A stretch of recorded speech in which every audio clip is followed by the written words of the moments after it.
अस्सलाम वालेकुम।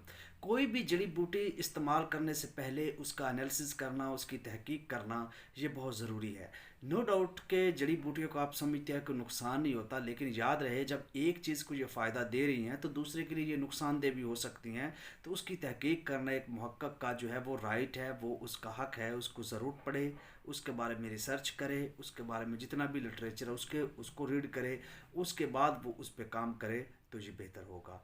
तो कोई भी जड़ी बूटी इस्तेमाल करने का ये एक बुनियादी एक तरीका है कि आपकी उस पर तहकीक होनी चाहिए कि वो कौन कौन से फ़ायदे दे रही है, वो जड़ी बूटी कौन कौन से नुकसान उससे हो रहे हैं।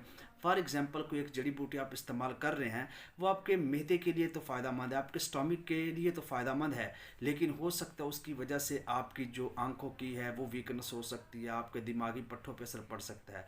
तो भाई कोई भी जड़ी बूटी इस्तेमाल करने से पहले उसको रीड करना, उस पे तहकीक करना, ये एक हकीम का, मुआलिज का, एक अक्सर घर का बहुत बड़ा एक बुनियादी काम है। शुक्रिया।